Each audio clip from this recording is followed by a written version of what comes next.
नायक सन भगवान महावीर स्वामी और प्रभु ने संसार के जीवों को मोक्ष का मार्ग बताया। आज हमने भक्तामृत स्तोत्र का प्रथम गाथा का वर्णन किया। पहली गाथा का अगर कोई जाप करता है इसका, तो ये भक्तामृत जो है वैसे सर्व विघ्न विनाशक है। सर्व विघ्नों का नाश करने वाला आदिनाथ स्तोत्र भक्तामृत गीता जागता प्रमाण है।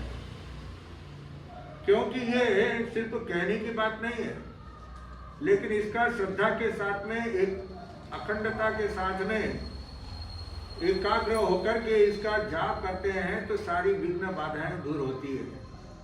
लेकिन पहली गाथा क्या काम करती है? तो पहली गाथा का अगर जाप करते हैं तो ये शांति, तुष्टि और पुष्टि कारक है। पहली गाथा जो है इसका जाप जहाँ पे होता है श्रद्धा और भक्ति के साथ में, विश्वास का आस्था के साथ में और नियम के साथ में अगर इसका जाप करते हैं, इसका जाप कुछ जो है विद्वानों ने, वैसे ये भक्तामृत स्तोत्र जो आदिनाथ स्तोत्र जो है वो कितने प्रकार की है, अगर आपको पूछा जाए कितनी भक्तामृत बनी हुई है आदिनाथ भगवान के स्तोत्र की, मुसलमान ने बनाई है। उर्दू के अंदर, कन्नड़ में है, तमिल में है, तेलुगु में है, सभी भाषाओं के अंदर जहाँ जहाँ के विद्वान लोग थे उन लोगों ने जो है तो करीब करीब जो है 108 भक्तामृत स्तोत्र है। कितने? 108 ज़्यादा भी हो सकती है, लेकिन 108 के मुझे ध्यान है क्योंकि मैंने पुस्तक में पढ़ा था और उसकी पुस्तक सभी भाषाओं के अंदर 108 में पुस्तक भी छपी हुई है सभी भाषाओं में। तो इस प्रकार जो है ये भक्तामृत आदिनाथ स्तोत्र, ये मानतुंग आचार्य का जो है ये सर्व विदित है। सभी संप्रदाय के अंदर जो है इसका पठन पाठन होता है भक्तामृत स्तोत्र का। सभी धर्मों के अंदर जहाँ जहाँ से भी पुस्तक प्रार्थना की निकलती है तो उसके अंदर भक्तामृत स्तोत्र का होता है। ये जरूर फर्क है कि जहाँ पे हमारे श्वेतांबर स्थानकवासी और श्वेतांबर तेरा पंथ के अंदर 48 लोग हैं, श्वेतांबर मूर्ति पूजक के अंदर 44 लोग हैं। चार जो प्रत्याहार, अष्ट प्रत्याहार है, वो आगे आएगा आपको। वो 4 श्लोक जो है वो बोलते 2-2 बार डबल बार क्यों करना है, इसलिए वो 4 गाथा उन्होंने निकाल दी, इसलिए 44 है। दिगंबर संप्रदाय के अंदर जो है 52 है। कितने? 52 गाथा है। और कुछ गुजरात के अंदर 4 गाथा ऊपर से भी बोलते हैं अलग से, वो बात में बनी हुई है 4 गाथा, लेकिन मेन जो है वो कितनी है? 48 गाथा है। क्योंकि 48 ताले जो है आचार्य मानतुंग सूरी ने जो है वो तोड़े थे, इसलिए वो एक गाथा के वो बोलते गए थे, रचना करते गए थे और एक ताला उनका क्या है टूटता गया था। तो इस प्रकार जो है तो पहला श्लोक जो है वो शांति, तुष्टि, पुष्टि कारक है। इसका जाप करने से एक शांति होती है, तुष्टता मिलती है, पुष्टता मिलती है। ये सर्व प्रकार से जो है विघ्नों का नाश करती है। ऐसा ही भक्तामृत स्तोत्र के पहली गाथा।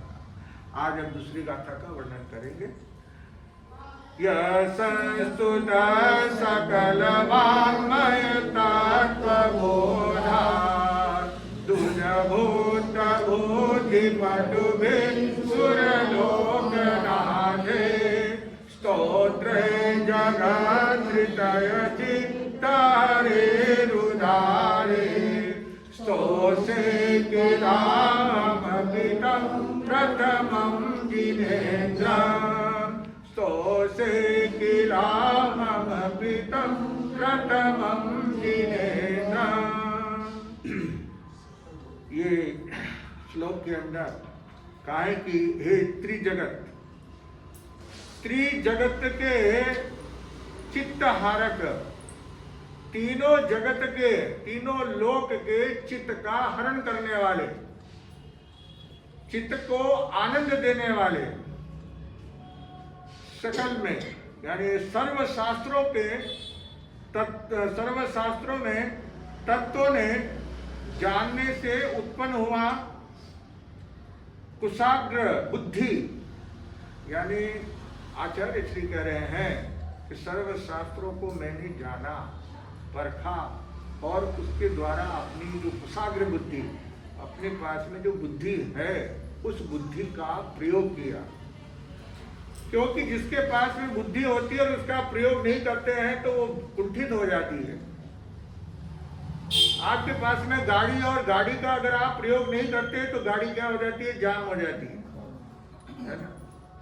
तो आप लोग कहते हैं साहब हमारे में बुद्धि नहीं है। क्यों बुद्धि नहीं है? बुद्धि अगर नहीं है तो आपका नाम कोई जोर से पुकारता है, दूर से भी तो आपको, आप पीछे मुड़ के देखेंगे नहीं देखेंगे? अगर आप में बुद्धि नहीं है तो आप पीछे क्यों देखेंगे? क्यों आपको क्यों आयुष नाम के तो बहुत सारे लोग होते हैं, क्यों इस तरह से वो पुकारा जा रहा है और क्यों आप जो है उसका समर्थन कर रहे हैं? तो बुद्धि है, हर जीव में बुद्धि है। कोई ये नहीं कह सकता है बुद्धि नहीं है। यह जरूर है, कम ज्यादा हो सकता है। किसी में बुद्धि कुशाग्र बुद्धि होती है, जैसे कि हमारे महापुरुष हुए, हमारे गुरु लोग हुए, उनमें बुद्धि कुशाग्र बुद्धि थी। और 4 प्रकार की बुद्धि होती है, आपको उसको पढ़ना हो, है ना। चारों प्रकार की बुद्धि जो है क्या क्या काम करती है, कैसे करती है, तो नंदी सूत्र पढ़िए। नंदी सूत्र के अंदर जो है 4 प्रकार की बुद्धि के आपको जो है कई कथाएं भी मिलेगी।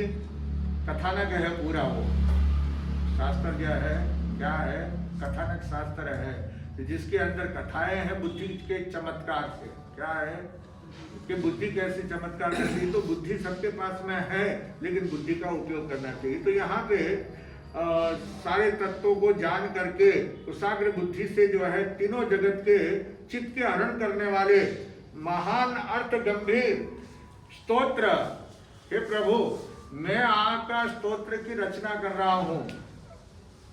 महान अर्थ वाले, गंभीर, गंभीर यानी क्या, छिछल अंदर नहीं, छिछल जैसे कि जो होता है घड़ा जो होता है, घड़े के अंदर पानी भरते हैं और पानी लेकर के अगर आप घड़ा भर करके लेके जाते हैं, अगर वो पूरा घड़ा भरा हुआ होता है तो वो ज्यादा छलकता नहीं है। और आधा घड़ा होता है, घड़ा खाली होता है, तो आप जैसे उसको उठा करके लेके चलेंगे तो पानी क्या होगा, छलकेगा। पानी में आवाज आएगी, है ना, और वो पानी छलकेगा बाहर, छलक छलक करके क्या होगा, बाहर गिरेगा।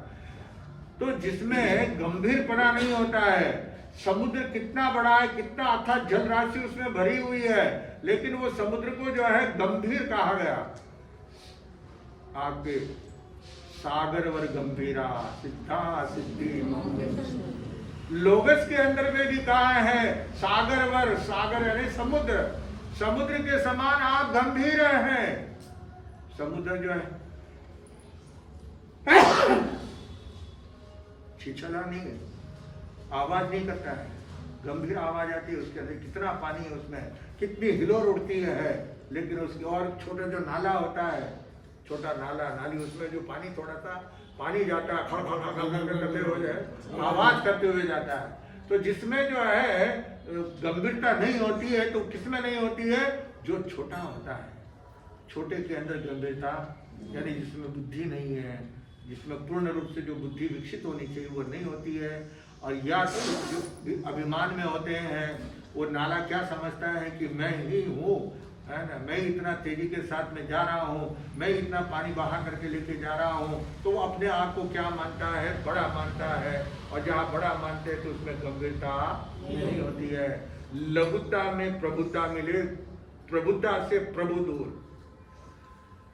जिसमें लघुता होती है, जो अपने आप को छोटा समझता है, तो वो जो है उससे भगवान की भी प्राप्ति हो जाती है। लघुता से प्रभुता मिले, प्रभुता का पद मिल जाता है लघुता होने से। और प्रभुता से प्रभु दूर, जो अपने आप को बड़ा मानता है कि मैं बड़ा हूं, है ना, तो उससे भगवान क्या है, दूर है, उससे भगवान की प्राप्ति नहीं हो सकती। तो भगवान के पास में तो क्या बनना पड़ेगा, छोटा बनना पड़ेगा। जब तक छोटे नहीं बनेंगे, हम तो क्या कहते हैं, हम तो इतने बड़े हो गए। तो छोटा बच्चा जो है, उससे भी अगर छोटा बच्चा हो जाता है, उसका भाई हो जाता है घर के अंदर, तो वो अपने आप को क्या मानता है, बड़ा। बड़ा मानता है, मैं तो बड़ा हूँ, है ना। अपने आप को बड़ा मानेगा वो, और जहाँ वो बड़ा मानते हैं तो समझ लीजिए ये वहाँ से भगवान दूर होगा। तो जिस तरह से हर व्यक्ति जो है अपने आप को कुछ पैसे से बड़ा मानते हैं, कुछ पद से बड़ा मानते हैं, कल मैंने आपको बताया, कुछ रूप से, ये सब अभिमान वगैरह जो होता है, तो सब इनके जो बड़ापन अपना को आपको जो बड़ा मानते हैं तो उसमें अभिमान का पुट आ जाता है। तो इसलिए यहाँ पे कह रहे हैं आचार्य श्री कि मैं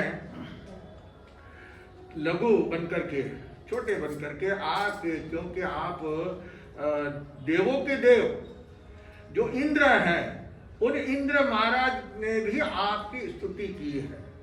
क्या?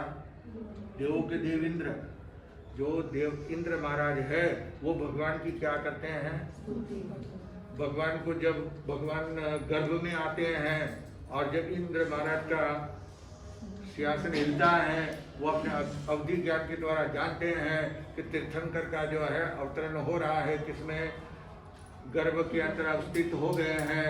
तो गर्भ में जब वो आते हैं तब उस समय इंद्र महाराज अपने सिंहासन से नीचे उतर करके सामने आते हैं, नीचे बैठते हैं और 2 बार नमोथुणम सक्रस्तव, उसको क्या कहते हैं? सक्रस्तव। नमोथुणम का दूसरा नाम क्या है? सक्रस्तव है। इस सक्रस्तव के द्वारा प्रभु की स्तुति करते हैं, प्रार्थना करते हैं, और बड़े ही भगवान के चरणों में श्रद्धा और भक्ति के साथ में, सिर्फ दिखावे के रूप में नहीं, है ना, दिखावे के रूप में नहीं, लेकिन श्रद्धा के साथ में भगवान के चरणों में नमस्कार करते हैं। तो प्रभु आपके चरणों में इंद्र महाराज वगैरह जो है वह स्तुति करते हैं। तो अब प्रभु मैं तो अकिंचन हूँ, मैं तो छोटा सा हूँ, इंद्र तो क्या है? बहुत बड़े हैं, उनकी बराबरी तो मैं नहीं कर सकता। लेकिन अपनी श्रद्धा से एक श्रद्धांजलि रूप, एक वीरांजलि, है ना, स्तुति रूप मैं आपकी स्तुति करना चाहता हूँ। मैं आपके चरणों में अपनी श्रद्धा के सुमन अर्पित करना चाहता हूँ, इसलिए मैं ये प्रयास कर रहा हूँ आपकी स्तुति के अंदर, ये स्तुति मैंने निर्माण कर रहा हूँ, रचना कर रहा हूँ। अब आपको ये दूसरी गाथा सुनकर के समझ में आ गया होगा। मैंने आपको कल कहा था कि ये आदिनाथ भगवान का स्तोत्र है। ये अपने पहले शुरू में लिखा हुआ है आदिनाथ स्तोत्र, है ना। भक्तामर स्तोत्र नाम बोलते हैं, क्या नाम याद आ जाता है? आदिनाथ। लेकिन इसके अंदर कहीं पर भी ऋषभ देवना या आदिनाथ कहीं लिखा हुआ नहीं है। पूरी भक्तामर आप 48 श्लोक पढ़ लेंगे, लेकिन कहीं पर भी जो है नाम, लेकिन यहाँ पे इस दूसरी गाथा के अंदर दिया है प्रथमम जिनेन्द्रम, क्या? प्रथम जिनेन्द्र भगवान, यानी कि पहले तीर्थंकर। ये स्तुति किसकी है? प्रथम तीर्थंकर। और प्रथम तीर्थंकर कौन है? आदिनाथ भगवान है। इसलिए बाकी कहीं पे भी उनका नाम नहीं है। सिर्फ यह दूसरी गाथा के अंदर चौथी लाइन के अंदर लास्ट में प्रथमम जिनेन्द्रम। समझ गए ना आप? कभी भी कोई पूछे तो आप जो है कि इसमें नाम कहीं पर भी नहीं है, परंतु दूसरी गाथा के अंतिम चरण के अंदर प्रथमम जिनेन्द्रम कहा गया है, यानी प्रथम तीर्थंकर भगवान की स्तुति में कर रहा हूं। इस श्लोक में स्तुति करने का संकल्प लिया है किसने? आचार्य मानतुंग सूरी जी ने संकल्प लिया कि मैं आपकी स्तुति कर रहा हूं। और जिस समय, यानी ये बेड़ी में, जो बेड़ी के बंधन से बंधे हुए थे, 48 ताले लगे हुए थे उन बेड़ियों के अंदर, तो यहाँ पर द्रव्य भाव बंधन से मुक्त बनने के लिए, परमात्मा के पास से आध्यात्मिक शक्ति प्राप्त करने के लिए, यानी अब मुझे बंधन में बांधा गया है और आपसे अब वो शक्ति मैं चाहता हूँ। मैं आपकी प्रार्थना करके आपसे वो निवेदन करता हूँ कि आज राजा के मन में जो एक विचारधारा चल रही है कि सिर्फ वैष्णव समाज के अंदर ही जो है चमत्कार है, जैन धर्म में कोई चमत्कार नहीं है। तो ये वो चमत्कार देखना चाहते हैं, हमको चमत्कार बताना नहीं चाहते हैं। परंतु अभी ये मेरे ऊपर नहीं, ये धर्म पर संकट आया हुआ है। किस पर? धर्म के ऊपर संकट आया हुआ है। धर्म पे जब संकट आता है तब उस समय कुछ न कुछ जो है कार्य करना पड़ता है। हमारे पूर्व आचार्यों ने समय देख करके, योग समय व्यवस्था देख करके उन्होंने कुछ ऐसे उपाय किए कि जिसके कारण जो है धर्म की जो हानि हो रही थी वो हानि से क्या हो गए, बच गए। अहमदाबाद के अंदर आज से वर्षों पहले एक संत विराजमान थे और वो संत जो है गोचरी लेने के लिए गए। उनका शिष्य जो छोटे शिष्य थे वो आहार लेने के लिए घरों में गोचरी लेने के लिए, और गोचरी लेकर के जब वो वापस आ रहे थे तब रास्ते के अंदर एक मुसलमान वो जो है सामने आ गया और आकर के वो बोलता है कि महाराज तुम्हारे बर्तन में क्या है, ये झोली में क्या है, बताओ। महाराज बोले भाई घरों में गए हैं, घरों से भिक्षाचरी करके कहीं से सब्जी रोटी दाल चावल वगैरह जो कुछ मिला है ना वो लेकर के आए हैं और अपने स्थान पर बैठ करके उसका आहार करते हैं सभी संत साथ में। तो हम इसको गोचरी कहते हैं। तो हम गोचरी लेकर के आए हैं। बोले नहीं तुम्हारे पात्र में मांस है। क्या बोला? तुम्हारे बर्तन में झोली में मांस है, तुम मांसाहारी हो। भाई हम तो शाकाहारी है, हम तो जीवों को बचाने के लिए उपदेश देते हैं।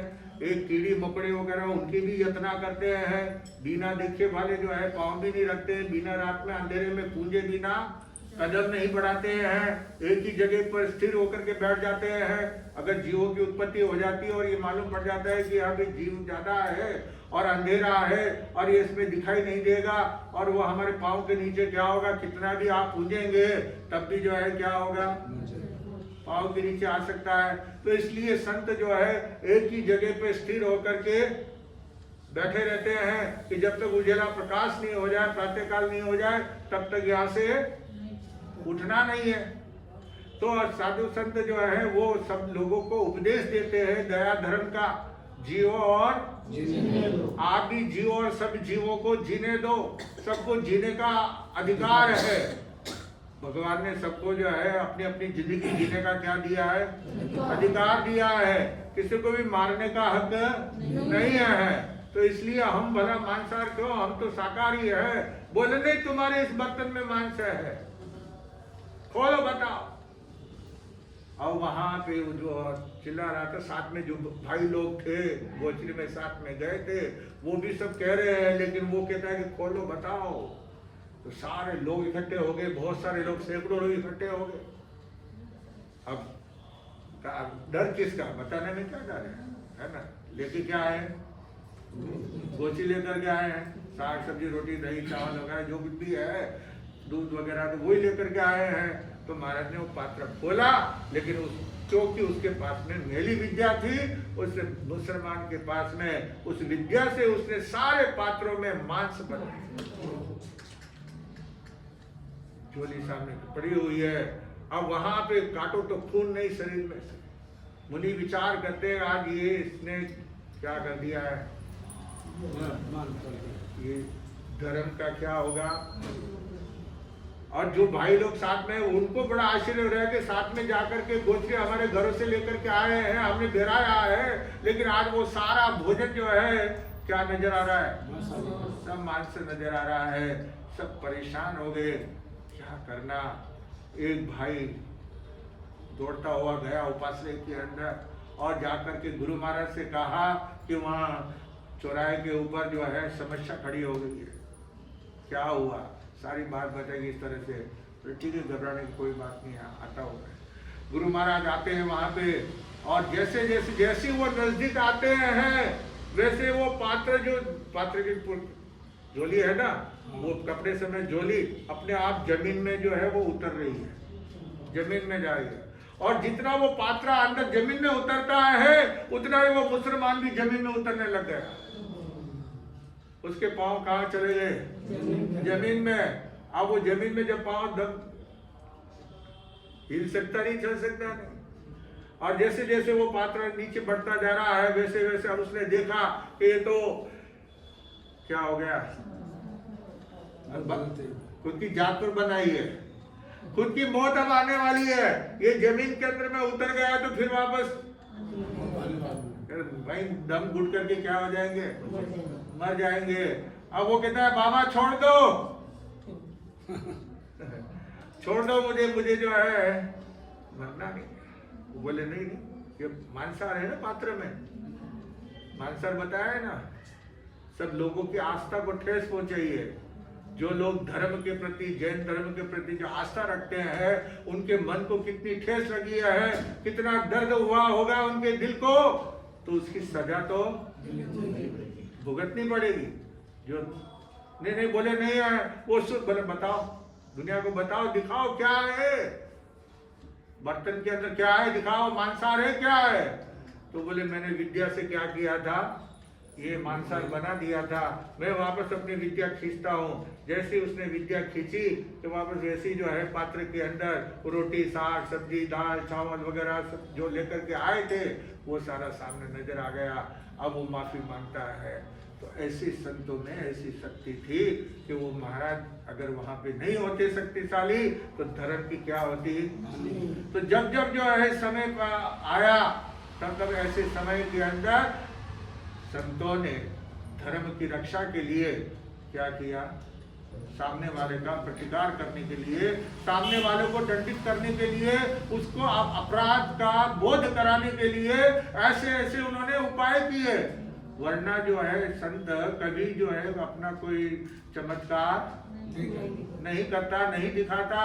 जिन शासन के अंदर धर्म की आराधना और साधना करने के लिए कहा है लेकिन चमत्कार करने के लिए नहीं कहा है। तो ऐसे जो है यहाँ पे विनय से, बड़े विनय के साथ में आचार्य श्री कह रहे हैं प्रभु मैं आपकी जो है स्तुति करना चाहता हूँ, आपकी प्रार्थना करना चाहता हूँ, इसके लिए मैंने ये संकल्प लिया है। और आप क्योंकि आपका नाम स्मरण करने से, आपका नाम स्मरण करने से जो है भव सागर से आत्मा क्या हो जाती है, गिर जाती है, कर्मों के बंधन टूट जाते हैं। तो जहां कर्मों के बंधन टूट जाते हैं तो वहां पे ये जो बंधन है, लोहे के बंधन जो राजा ने शरीर के ऊपर लगाए हैं, ये किस खेत की मूली है? जहाँ कर्मों के बंधन गाढ़ कर कर्म बांधे हुए आत्मा अपने उनके कर्म जो है भगवान का नाम स्मरण करने से, भगवान के नाम की एक माला भी अगर फेरते हैं तो हमारे हजारों लाखों वर्षों का अशुभ कर्म हमारे क्या होते हैं, क्षय होते हैं। तो जहाँ पे हमारे कर्म टूटते हैं तो वहाँ पे क्या ये बंधन नहीं टूटेगा? तो ऐसा जो है आचार्य श्री कहते हैं कि मैंने आपका परमात्मा का शरण स्वीकार, हर आत्मा को, जो आत्मा अपनी उन्नति चाहती है, जो आत्मा अपना कल्याण चाहती है, जो आत्मा अपने कर्मों से रहित होकर के कर्मों के बंधन को छोड़ना चाहती है, कर्म तोड़ना चाहती है, तो उसको भगवान का शरण स्वीकार, किसका? भगवान का शरण स्वीकार करना चाहिए। और जहाँ पे आत्मा के ऊपर जो 8 कर्म है, कितने? आत्मा के साथ में 8 कर्म लगे हुए हैं और उसके 148 उत्तर प्रकृति है। ये सब जो है बंधन से आत्मा बंधी हुई है। क्या? कर्मों के बंधन से आत्मा बंधी हुई है। वो बंधन से मुक्त बनने के लिए सीधा और सरल उपाय क्या? कितनी अच्छी बात, सीधा और आपको क्या चाहिए? सीधा सा, ज्यादा मेहनत नहीं करनी पड़े, माथा कुछ नहीं करनी पड़े, है ना, परिश्रम नहीं करना पड़े, खून पसीना बहाने की आवश्यकता नहीं। अरे भाई ऐसा कैसे होगा? एक कमाई भी करते हैं दुकान पे बैठ करके, तो खून पसीना तो ये करना पड़ता है, दिन भर कहाँ बैठना पड़ता है बोलो? घर में बैठे रहोगे तो क्या कमाई होगी? नहीं होगी, है ना? आपको क्या हमारे घर में क्या, या आपके सामने भी ज्यादा देर बैठे रहेंगे तो ग्राहक चला जाएगा। कभी कभी क्या होता है, ग्राहक चला जाता है, तो ग्राहक चला जाता है तो मन में दुख होता है कि ग्राहक चला गया, है ना? क्यों सुरेश जी? सुरेश जी का फोन बंद था, घर छोड़ के ग्राहक ने फोन किया, तो सुरेश जी का फोन घर पे पड़ा था, है? तो भाई कहते हैं ये तो ग्राहक आया था, बड़ा ग्राहक आया था, आज से क्या हो गया, चला गया। ऐसा होता है मन के अंदर, लेकिन ये चिंता नहीं होना चाहिए, ये कि हमारी तकदीर में नहीं था, हमारे पुण्य का उसमें कुछ अड़चन थी, कर्म की प्रकृतियां हमारी जो है अड़चन डालती है। हमारी जो 8 कर्म है, ये कर्म जिसमें लाभांतराय, क्या है? लाभांतराय कर्म है। लाभ की अंतराय यानी जो लाभ होने वाला है उसमें अंतराय हो जाती है। साधु के भी अंतराय लग जाती है, साधु के भी लाभांतराय लगता है ना? गोचरी के लिए गए, आपके सामने सब चीजें पड़ी हुई होती है, लेकिन कभी कभी भूल जाते हैं कि बेरानी की रखी थी, लेकिन क्या हो गए, भूल गए, है ना? तो अब आपके क्या अंतराय है? आपको पूछे, साधु के तो मैंने बता दिया कि लाभांतराय है, पर आपके कौन सा अंतराय है? हाँ, आपके दानांतराय, दान देने के अंदर अंतराय हो गई, है ना? आप दान नहीं दे सके, सामने चीज होते हुए आप उनको दे नहीं सके, तो ये है दाना अंतराय। और साधु के है लाभांतराय, जो लाभ होने वाला था, जो उनको प्राप्त होने वाला था, वो नहीं मिला। तो हमको कर्म सिद्धांत को जो है समझना चाहिए। अगर हम वो समझेंगे तो हमारे कोई टेंशन, क्या कोई टेंशन नहीं रहेगा। आज गया तो कल आ जाएगा।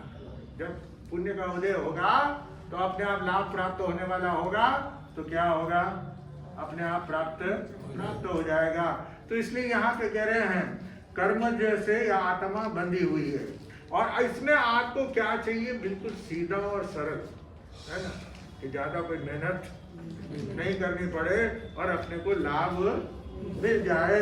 तो इसके लिए यहाँ पे क्या कहते हैं, हे प्रभु सीधा और सरल उपाय क्या है? आपके कान में बोलता हूँ, है ना? आपको क्या चाहिए बोलो? हाँ, सीधा चाहिए ना एकदम। तो सीधा सरल उपाय यह है कि तुमको बताना मत, है ना?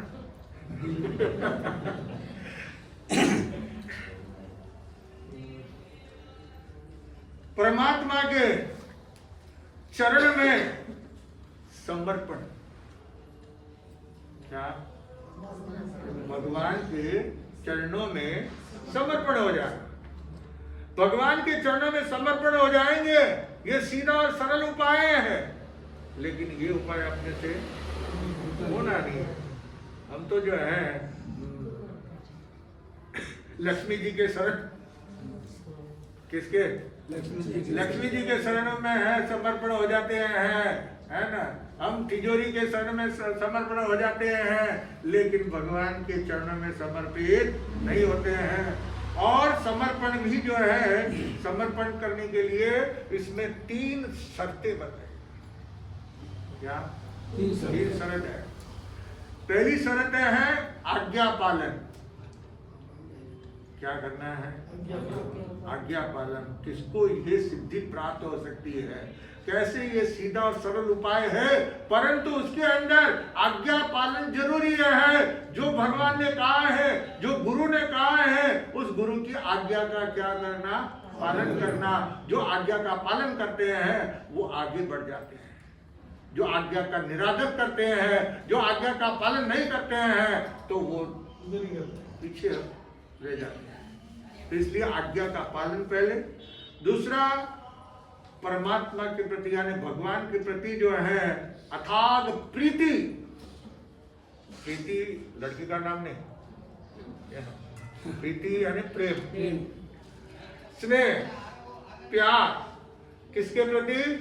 हमारा संसार के प्रति तो प्रेम है, अपने संतान के प्रति प्रेम है, अपने बाल बच्चों के प्रति, अपने पति पत्नी या पति पत्नी है ना, उनके प्रति प्रेम है।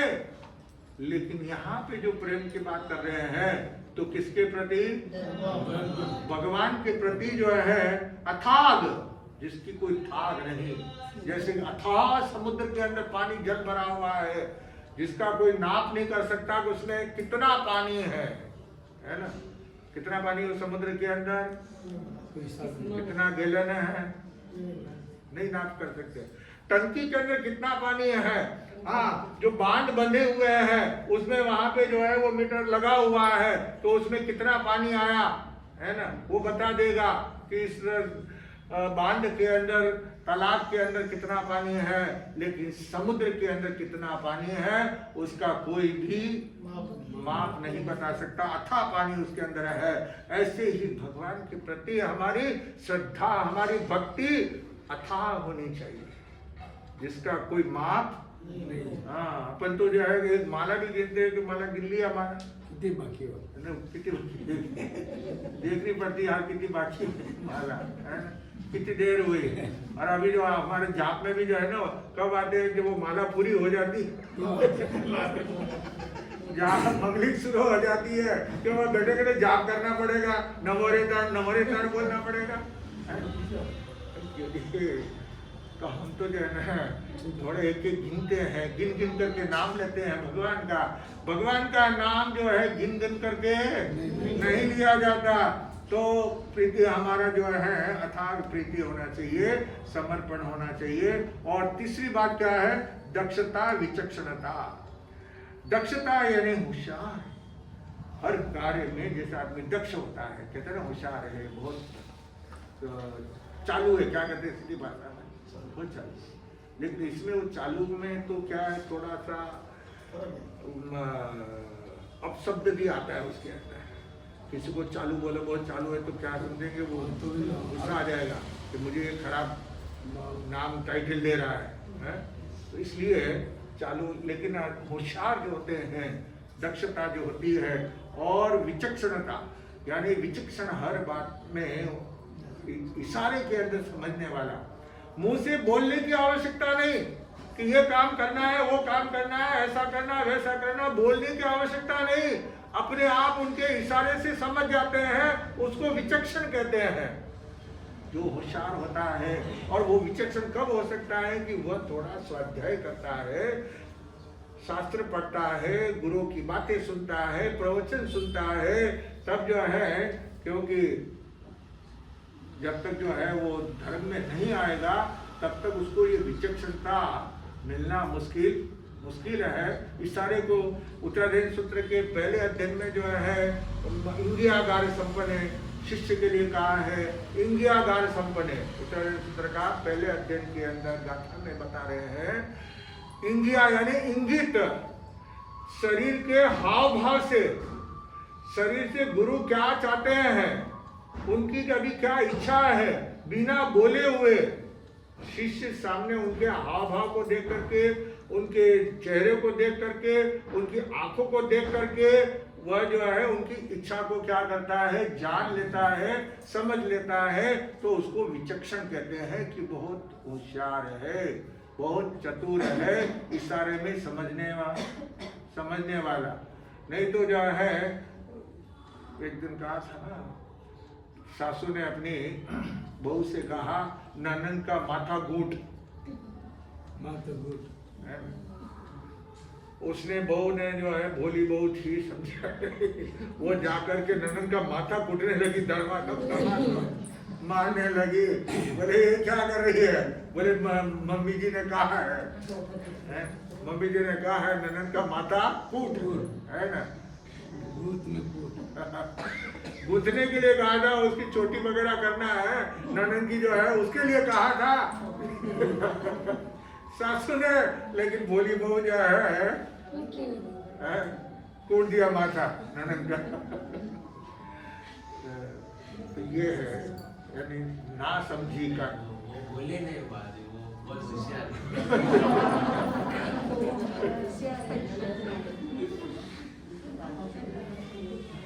इसलिए यहाँ पे कह रहे हैं समर्पण, ऐसा समर्पण यानी आज्ञा पालन का, भगवान के प्रति अर्थात प्रीति और दक्षता विचक्षणता, ये जिसके अंदर होता है, ऐसे व्यक्ति, ऐसा जो है वो व्यक्ति समर्पण का भाव करता है और भगवान के हृदय में कहते हैं कि जिस समय जिसके शरण जाइए तेवा ठइये, जिसके शरण में पहुंच गए, जिसको कहते हैं जैसे कि पानी को पूछो पानी तेरा रंग कैसा, पानी का रंग कैसा, जिसमें मिलाओ वैसा, दूध में मिलाया तो दूध बन जाएगा, रात में मिलाया तो रात का पानी हो जाएगा, जहर में मिलाया तो जहर बन जाएगा, है ना, अमृत में मिलाया तो अमृत बन जाएगा, लाल में मिलाया तो लाल रंग हो जाएगा, पीले में मिलाया तो पीला हो जाएगा, और काले में मिलाया तो काला हो जाएगा। जिसमें भी मिलाएंगे पानी को वैसा वो उसका रंग परिवर्तन हो जाता है। तो ये शरणार्थी जिसके शरण में जाते हैं, तो हम भगवान की शरण में जाते हैं तो भगवान के समान बन जाएंगे। फिर उससे भगवान से अपने को अलग अलग नहीं मानना, दूर नहीं मानना। तो ये जो है भाव हमारे भीतर में आएंगे, तभी जो है आगे और क्या कहते हैं आचार्य श्री, वो आगे सुनने से पता चलेगा। ये वक्तव्य स्तोत्र है और ये दूसरी गाथा क्या काम करती है वो कल बताएंगे, है ना। यहाँ पे आपको बताया था कि चंपा नगरी के अंदर रहने वाली वो बुढ़िया जो रोज झगड़ा लड़ाई ये करती थी, कुछ भी शब्द बोलो तो उसका उल्टा मानना और उसको साथ में सामने वाले से भिड़ जाना, जिससे सारे नगर के लोग जो है परेशान हो गए। राजा से शिकायत की तो राजा ने उसको धक्का दे करके राजधानी से बाहर निकाल दिया। तो वहां से चलते हुए पुरपैठा नगर के अंदर पहुंच गई और वहां पुरपैठा नगर में वहां के राजा के पास में गई थी। क्या लेके गई थी वो? घास, है ना, घास का पुला वो लेकर के जो है वो जाती है और जाकर के उसने राजा साहब के सामने रखा और रख करके कहा कि आपके राज्य में मेरे साथ में कौन वाद विवाद कर सकता है, मेरे साथ में कौन बातचीत कर सकता है, कौन भिड़ सकता है मेरे से, उसको लाओ सामने। और जो अगर मुझे नहीं हरा सका तो उसको ये घास खाना पड़ेगा। राजा विचार करते तो चैलेंज दे दिया। अब राजा लोगों को तो ये कि चैलेंज दे देता तो उसको स्वीकार करना पड़ता है। उसके लिए राजा ने घोषणा करवाई कि जो कोई भी इसके साथ में वाद विवाद करेगा, उसमें विजय प्राप्त करेगा तो उसको आधा राज्य, 100-200 रुपया नहीं, आधा राज्य, स्टेट, आधा स्टेट एकदम घोषणा हो गई। अब ये घोषणा चारों तरफ जो है पूरे नगर के अंदर, पुरपैठा नगर के अंदर जो है गली गली मोहल्ले मोहल्ले के अंदर, बाजार बाजार के अंदर ये घोषणा की जा रही थी। वहां पर एक सेठ रहता था। अच्छा, दूसरे लोग जो सुनते थे तो लोग सुनकर के विचार करते हैं कि इनाम तो बहुत बड़ा है, लेकिन वो वाक्य के अंदर युद्ध करना, है ना, हाथापाई हाथ से लड़ना हो तो आदमी उसमें तो रहता है कि मेरे पास में ताकत है, मैं शक्ति है, मैं उसको जीत सकता हूँ, है ना। किसी को पहलवान को खड़ा कर सकते हैं, है ना। तो पहलवान जो है सामने वालों को क्या कर देगा? हरा देगा। लेकिन यहाँ तो क्या करना है? बात मुंह से लड़ना है ना, लड़ाई लड़ना है। तो उसमें जो है विजय प्राप्त होना ये बहुत मुश्किल है। और उसके अलावा 3 चीजों से जो है तो लोगों ने क्या सोचा, एक तो रांड, एक भांड और एक सांड। क्या? हाँ, उत्तर प्रदेश में बनारस नगर है। बनारस जानते हैं ना? हाँ, बनारसी साड़ी आती है ना, तो बनारस भी बोलते हैं, बनारसी भी बोलते हैं, वाराणसी बोलते हैं, है ना। तो उस बनारस नगर के अंदर जो है ये 3 चीजें बहुत खतरनाक है वहां पे, रांड, भांड और सांड। सांड जो है वो मैंने एक बार कहा था प्रवचन के अंदर में भी, पोजीशन में, है ना। सांड जो होता है ना वो बेल सांड कौन? बेल। हाँ, वो सांड बेल होता है, बहुत खतरनाक होता है, और जिस किसी को भी अगर सामने भिड़ गया है ना, नहीं नहीं नहीं वो सांड नहीं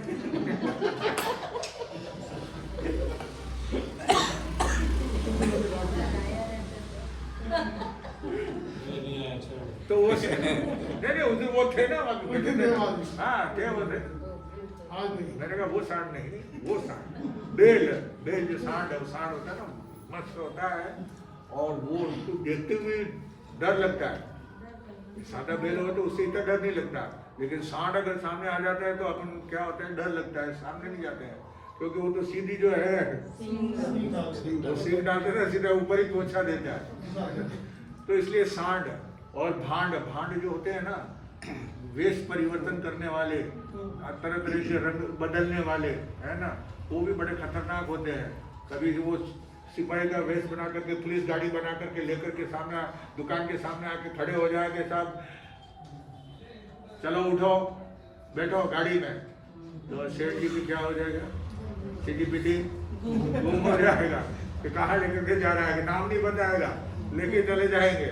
अब कौन से स्टेशन पे, कौन से पुलिस स्टेशन पे वो पुलिस आई थी पता भी नहीं चलेगा, है ना। तो ये भाट और रांड, चोर रंडिया होती है, विषय होती है, वो बहुत खतरनाक होती है। वो जीवन, पैसा भी नाश करती है और जीवन का भी नाश करती है। तो इसलिए वहाँ पे ये कहावत है, सांड भांड और रांड। तो यहाँ पे लोगों ने विचार किया, ये इन तीनों से जो है दूर रहना, रांड से भी दूर रहना, भांड से दूर रहना और सांड से दूर रहना, नहीं तो इनके चक्कर में पड़ गए तो गए काम से। तो इसलिए कोई भी आगे आने के लिए तैयार नहीं था। तो वहां पे जो एक सेठ थे, उनके 7 बहुएं थी। कितनी? 7, 60 नहीं, 7 हाँ, 7 बहुएं थी और साथों बहुत चतुर थी, पढ़ी लिखी थी, समझदार थी। अब उनमें से कौन सी बहू जो है वो तैयार होगी और किस प्रकार जो है वो राजा के सामने वहां पे विजय प्राप्त करेगी, वो आगे सुनने से पता चलेगा।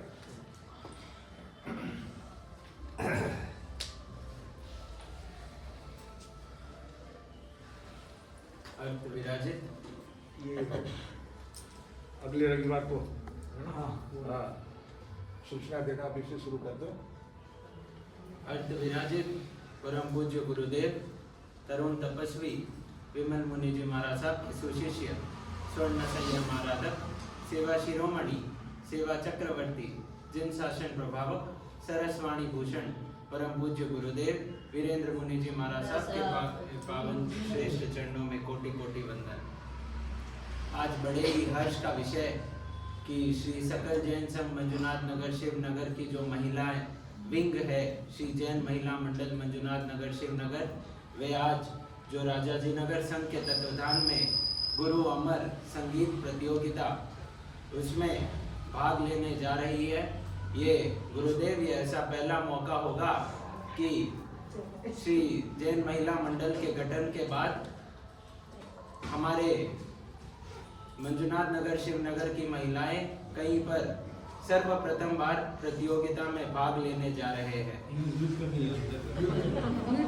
जैसे गुरुदेव ने अभी अभी प्रवचन में फरमाया कि परमात्मा के प्रति अथाग प्रेम, अथाग स्नेह, आप सभी महिलाओं से निवेदन, गुरुदेव की भी प्रेरणा यही रहेगी कि इसे हम प्रतियोगिता के तौर पर नहीं, बस गुरु और परमात्मा की भक्ति में लीन हो, ऐसी भक्ति भावना करें। और आप सभी से यही निवेदन, आप तो बहुत एक्सपीरियंस्ड हो और बहुत आप सभी से यही निवेदन और गुरुदेव की भी यही प्रेरणा होगी कि आप जहाँ कहीं पे भी जाओ, श्री सकल जैन संघ मंजुनाथ नगर शिवनगर का नाम हमेशा ऊपर रखे और जिन शासन की ध्वजा लहराते रहे, यही मंगल भावना। और आज गुरुदेव के मुखार बिंदों से आपके लिए एक विशेष मांगलिक भी रहेगा कि आप, प्रतियोगिता तो है ही, एक हौसला अफजाई होगा कि आप आगे इसी तरह श्री जैन महिला मंडल को दिन दोगुनी रात चौगुनी प्रगति करते रहे, इसी मंगल भावना के साथ। और जो जैन माइनॉरिटी वेलफेयर एसोसिएशन हमारे सामने गुरुदेव के प्रवचन के दरमियान भी 2-3 बार इसका अनाउंसमेंट हुआ था, वहाँ से जो कार्यकर्ता है वो आए थे। Shri Jain minority welfare association Shri Jain minority प्रमाण पत्र लेने के संदर्भ में कर्नाटका सरकार के नए नियम के अनुसार जैनों को अब माइनॉरिटी प्रमाण पत्र पाना आसान हुआ है। जिनको भी माइनॉरिटी प्रमाण पत्र चाहिए, आप सभी डॉक्यूमेंट लेकर कोटवाड़ भवन में पधार कर जमा करवाइएगा। Aadhaar card copy, transfer certificate, TC, उसमें रिलीजन में जैन होना जरूरी है। एफिडेविट विद नोटरी, जो बच्चे स्कूल में पढ़ाई कर रहे हैं उनका बोनाफाइड सर्टिफिकेट चाहिए होगा। स्कूल में फोटो लेकर जाना और बोलना कि माइनॉरिटी सर्टिफिकेट बनवाना है। आप स्कूल के लेटर हेड पर बोनाफाइड सर्टिफिकेट बनवा कर दीजिए। इसमें रिलीजन में जैन लिखवाना जरूरी है। स्कूल सील और साइन होना, फोटो पर भी सील होना जरूरी होगा। इनकी ऑफिस टाइमिंग है 12 बजे से 3 बजे, दोपहर 12 बजे से 3 बजे, और बुधवार, गुरुवार, शुक्रवार और रविवार, बुध, गुरु, शनि और रवि, बुध, गुरु, शनि और रवि, इन 4 दिनों में 12 बजे से 3 बजे गोडवाड़ भवन में ये कार्यालय खुला रहेगा। जो भी महानुभाव ये माइनॉरिटी सर्टिफिकेट बनाना चाहते हैं वो वहाँ पहुँच सकते हैं, और अगर कोई फ़ोन नंबर चाहिए तो वे यहाँ पर ले सकते हैं। संडे दिन अटेंड आपको करो 29 तारीख अगले संडे को ताकि बड़े दूर नहीं जा आपको सकते। वहाँ क्यों आगे बोल के गए थे, आप सब जो है अपने अपने सर्टिफिकेट तैयार कीजिए, मतलब वो जो डॉक्यूमेंट्री बोले हैं वो तैयार करके आप लेकर के आइएगा, और आपको यहाँ पर जो है उनको दे देंगे, वो आपको तैयार करके देंगे, और जो भी बातें समझानी होगी वो समझा देंगे। रेणु भाई राका नहीं बोले तो संडे ने 29 तारीख ने बोले गोडवाड़ बोलनी जा सो आटे सेटिंग कर दो। आपको वहाँ जाके गोडवाड़ बोल जाने की जरूरत नहीं पड़ेगी, वो खुद यहाँ पे आ जाएंगे और आपको जो है समय देंगे यहाँ पे प्रवचन के अंदर। 10 बजे से जो है ना आधा घंटा आपको इस बात को समझने के लिए देंगे, समझे ना।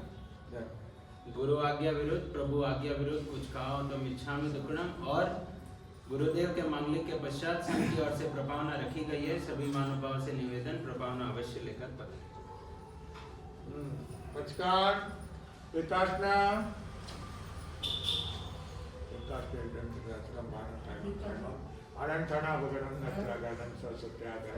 वो श्री विकासना करने वालों को आइंबिल,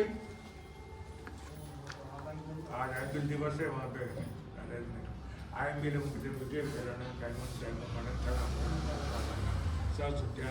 वो श्री आइंबिल करने वालों को उपवास, एक उपवास